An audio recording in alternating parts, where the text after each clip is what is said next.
ঘটনার শুরুতে আমরা একটা পরিবারকে দেখি, যেখানে হাজবেন্ডের নাম ইভান এবং ওয়াইফের নাম হচ্ছে কারেন। এই দুজন তাদের বাচ্চাদের সাথে খুবই সুখে শান্তিতে সংসার করতেছিল। ক্যারেন একটি আর্ট গ্যালারিতে জব করত এবং তার হাজবেন্ড ছিল আর্কিটেক্ট ইঞ্জিনিয়ার। তারা সবাই প্ল্যান করছিল তারা একটি ট্রিপে ঘুরতে যাবে, কিন্তু হঠাৎ একটি কাজ চলে আসার কারণে ইভান তাদের সাথে যেতে পারে না। ইভানকে ছাড়াই তার ফ্যামিলি ঘুরতে চলে যায়। ইভান বাসায় একা রয়ে যায়। রাতে ইভান যখন কাজ করছিল তখন হঠাৎ তার বাসায় বেলের শব্দ শুনতে পেল। সে গিয়ে দেখলো দুটি মেয়ে ভিজে ভিজে তার বাসার সামনে চলে এসেছিল এবং তারা, একজন ছিল বেল, একজন ছিল জেনেসিস।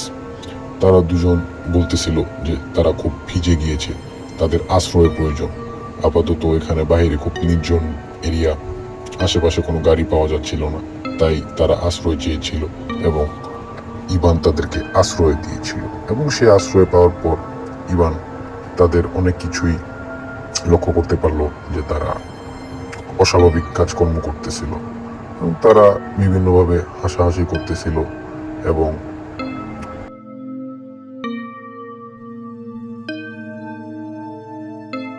তারা অনেক ভিজে গিয়েছিল। সেই জন্য তারা ইভানের কাছে কিছু ড্রেস চেয়েছিল। ইভান তাদেরকে বাথরুম দেখিয়ে দিয়েছিল এবং বাথরুম থেকে তারা ড্রেস চেঞ্জ করলো। চেঞ্জ করে ইভানের সাথে বিভিন্নভাবে তারা আড্ডা দিচ্ছিল, আলোচনা করতেছিল, টাইম নষ্ট করছিল। তখন ইভান তো এত কিছু বুঝে উঠতে পারেনি। সে নর্মালি তাদের সাথে আড্ডা দিচ্ছিল, পাশাপাশি সে উবারও কল করেছিল,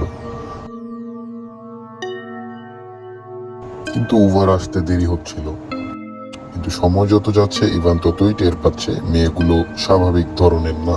তারা বিভিন্ন ধরনের অস্বাভাবিক কাজকর্ম করে তাকে আনকমফোর্ট ফিল করাচ্ছিল।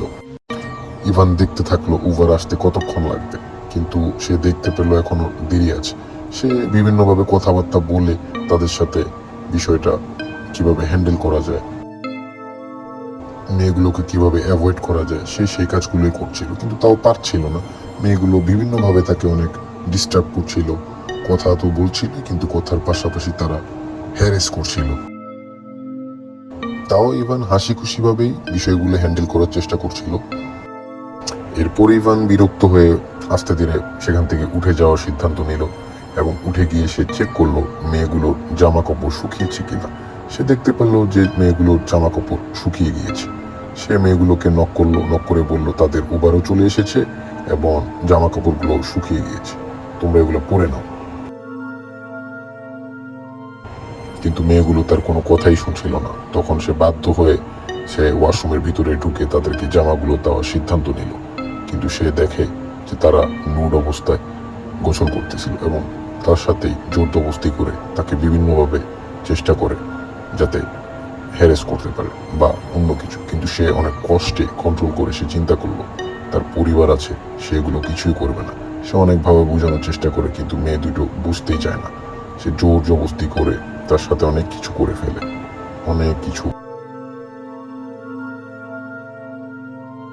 এক কথায় মেয়েগুলো জোর করে ইভানকে ফাঁসিয়ে দিল। পরের দিন সকালে ইভান ঘুম থেকে উঠে ভেবেছে মেয়েগুলো চলে গিয়েছে, কিন্তু সে গিয়ে দেখে না, মেয়েগুলো যায়নি, বরং তারা তার বাসার সব কিছু এলোমেলো নষ্ট করে উল্টো পাল্টো করে রেখে দিয়েছে। তখনই হঠাৎ ইভানের ওয়াইফ তাকে ফোনে কল করেছে। সে বিভিন্নভাবে ওয়াইফকে মিথ্যা বলে কোনোভাবে ফোনটা রেখে দিল। তারপর তার মাথা খুব গরম হয়ে যায়। সে রেগে মেগে মেয়েগুলোকে বলে এক্ষুনি এখান থেকে চলে যাও, যাও আমার বাসা থেকে চলে যাও। কিন্তু মেয়েগুলো কোনোভাবে রাজি হচ্ছিল না। তখন সে পুলিশকে ফোন দেওয়ার হুমকি দিল যে আমি এক্ষুনি পুলিশকে ফোন দিব তোমরা যদি না যাও। তখন মেয়েগুলো হাসতে লাগলো এবং হেসে বলে, এখন যদি তুমি পুলিশ ডাকো, পুলিশকে আমরা বলে দেব তুমি কালকে রাতে আমাদের সাথে কি করেছো। পুলিশ প্রমাণও দেখবে, চেক করে দেখবে যে হ্যাঁ তুমি আমাদের সাথে নোংরামি করেছো। পুলিশ তো আর বুঝবে না কে করিয়েছে বা কে করেনি, সো পুলিশ তোমাকে ধরে নিয়ে যাবে। তখনই হঠাৎ তার প্রতিবেশী এক আন্টি ভিভিয়ান নামে তার বাসায় কলিং বেল দেয় এবং তার ওয়াইফকে খুঁজতে লাগলো কোথায় তারা। ইভান খুব ভয়ে ছিল যে সে দেখে ফেলে কিনা মেয়েগুলোকে, কিন্তু সেই ভয়ই সত্যি হয়ে গেল। মেয়েটা এসেই পাগলামি করছিল সে আন্টির সামনে, এবং আন্টি রেগে মেগে সেখান থেকে চলে গেল এবং বলতেছিল সে চরিত্রহীন। এরপরে ইভান রেগে মেগে সে মেয়েগুলোর সাথে খুব বাজে ব্যবহার করলো এবং বলল, আমি এক্ষুনি পুলিশকে ফোন দিব। তখন পুলিশের কথা শুনে মেয়েগুলো চলে যেতে রাজি হয়ে গেল। ইভানও তাদেরকে নিয়ে গাড়ি করে একটি জায়গায় রেখে চলে আসলো। মেয়েগুলো রেখে আসার পর ইভান তার বাসায় সবকিছু গুছাচ্ছিল এবং পরিষ্কার করছিল। পরিষ্কার করে রাতের বেলা ইভান কাজ করতে বসলো আবার কম্পিউটারে। তখনই সে হঠাৎ একটি সাউন্ডের টের পায়। তখন সে গিয়ে দেখলো তার ফ্যামিলি ছবি নিচে পড়ে গেল। তখন সে ফ্যামিলি ছবি উঠাতে গিয়েই হঠাৎ তার পিছনে একটি জোরে আঘাত করে সেই মেয়ে।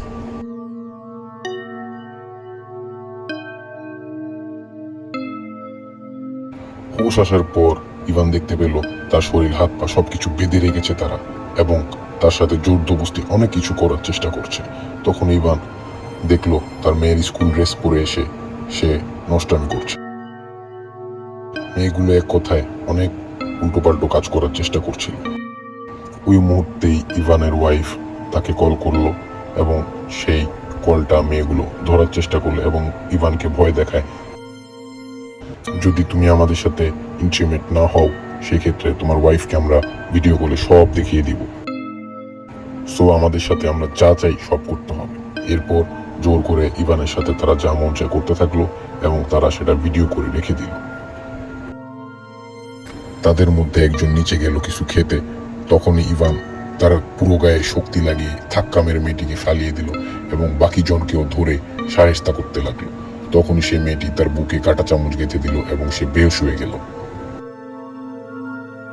এরপরে সে উঠে দেখলো তার শরীর আবারও বেঁধে ফেললো তারা আবারও তাদের মন মতো উল্টোপাল্টা কাজ করতে লাগলো। তখনই ইভানের ফ্রেন্ড তাকে কল করে পাচ্ছিল না, তার নাম লুইস, সে ডাইরেক্ট বাসায় চলে আসলো। বাসায় এসে বেল টিপ দিতে লাগলো। তখন কেউ দরজা খুলছিল না। একটু পরেই ওই মেয়েটি দরজা খুললো, আরেকটি মেয়েও আসলো। তখন তারা এসে পরিচয় দেয় যে তারা ইভানের কাজিন হয়। লুইস তেমন কিছু বুঝতে পারে না। তখন সে হঠাৎ খেয়াল করলো ইভানের অনেক পছন্দের একটি দামি শোপিস, যেটা সে অনেক আগলে রাখতো, সেটাকেই তারা নষ্ট করে ফেলেছে। তখন সে বুঝতে পারে যে না, এই মেয়ে দুইটি কোনো একটা অঘটনের ইঙ্গিত দিচ্ছে। এই দুইটি মেয়ে তার কোনো কাজিন না। সন্দেহ হওয়ার পরেই সে দেখতে পেল তার ফ্রেন্ডকে তারা সবাই বেঁধে রেখেছে। তখন সে তার ফ্রেন্ডকে উদ্ধার করলো। উদ্ধার করার পরেই দেখে মেয়েগুলো তাদের বাসায় সবকিছু ভাঙচুর শুরু করে দিল এবং তার সেইগুলো দেখে নিতে পারে নাই এবং সে শ্বাসকষ্ট রোগী হওয়ায় সে হাঁপানো শুরু করলো। তার স্প্রেটাও মেয়েরা নিয়ে যায় এবং কারাকারি করে এক পর্যায়ে হাত পিছলে পড়ে যেয়ে সে মারা যায়। তখনই সবাই অবাক হয়ে গেল, কিন্তু মেয়েগুলো মারা যাওয়া দেখেও হাসতে লাগলো, হাসাহাসি করতে লাগলো। তখনই ইভান বুঝে যায় যে না, মেয়েগুলা সাইকো, এদেরকে একটা শায়েস্তা করতেই হবে। অন্যদিকে মেয়েগুলো ইভানকে উল্টো আরো ফাঁসানোর চিন্তা ভাবনা করতে লাগলো। সে কি করলো, ইভানের ফোন থেকে ওই মেয়েগুলোর নাম্বারের সাথে কিছু মেসেজ আদান প্রদান করলো, যাতে মানুষ বুঝে যে তাদের সাথে তাদের কানেক্টিভিটি ছিল এবং পরক্রিয়ার সম্পর্ক ছিল, এবং তারা সেই জিনিসটাই তার ফ্রেন্ড এসে যখন ধরা খায় তখন তার ফ্রেন্ডকে ইভান নিজের হাতেই খুন করেছে। সবগুলো ফাঁদ এমনভাবে রেডি করেছে মানুষ দেখলেই বুঝবে যে ইভানই তার বন্ধুকে খুন করেছে। এরপর তো যা হওয়ার তাই হচ্ছে। সে মেয়েগুলো তার বাসা আরো ভাঙচুর করতে লাগলো, আরো শৃঙ্খলতা করতে লাগলো, ইভানের চুল ধরে সব কেটে দিতে লাগলো। তখনই দেখতে পেল হঠাৎ করে ইভানের পার্সোনাল পিস্তল বের হয়ে আসলো। তখন সেই পিস্তল নিয়ে মেয়েগুলো ইভানকে আরো ভয় দেখাতে লাগলো এবং বলে, আমরা এখন যা বলবো তা শুনতেই হবে, না হলে তোমাকে গুলি করে দিব।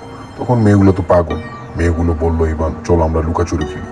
লুকাচুরি খেলতে গেল। তখন ইভান ভেগে চলে যাওয়ার চেষ্টা করলো, কিন্তু তখন মেয়েগুলো তার পায়ে গুলি করে দিল এবং পায়ে গুলি করে দেওয়ার পর ইভানকে তারা বেঁধে মাঠে নিয়ে গেল। ততক্ষণে সকাল হয়ে গেল। মেয়েগুলো ইভানকে মাটিতে পুঁতে দিল। গলাটা বাহিরে ছিল, বাকি সব অংশ মাটির ভিতরে ছিল। মেয়েগুলো ইভানকে বলল, আমরা তো শুধু তোমার সাথে মজা করতে চেয়েছিলাম, তোমার সাথে এনজয় করতে চেয়েছিলাম, কিন্তু তুমি বাধা দিয়েছো, সেজন্য তোমাকে আমরা বেশি কষ্ট দিয়েছি। এই যে দেখো ওই রাতের ভিডিও, আমরা এখন এটা তোমার ফেসবুকে সবার সামনে পোস্ট করে দিব, যেটা দেখে মানুষ তোমাকে ঘৃণা করবে এবং তোমার সংসারও ভেঙে যাবে। এখন তুমি কি করবে ইভান? এবার তুমি ভালো থাকো, আমরা এবার অন্য একটি নতুন শিকারের উদ্দেশ্যে রওনা হলাম। টাটা। এই কথা বলে দুটি সাইকো মেয়ে তাকে ছেড়ে চলে যায়। ইভান অনেক চেষ্টা করে ভিডিওটা ডিলিট করার, কিন্তু ডিলিট করার জায়গায় ভুলে লাভ রিয়েক্ট দিয়ে ফেলে। কিছুক্ষণের মধ্যেই ইভানের ওয়াইফ বাসায় চলে আসে এবং সব কিছু ভেঙে চুরমার অবস্থায় দেখতে পেয়ে সে ভাবলো ইভান হয়তো পার্টি করেছে, কিন্তু আসলে তো না, ইভান খুব বড় একটি বিপদে পড়েছিল এবং সে এই বিপদে কখনো পড়েনি। সে চিন্তা করতে লাগলো তার এখন কি হবে। আর এখানেই এই মুভির ঘটনা সমাপ্ত।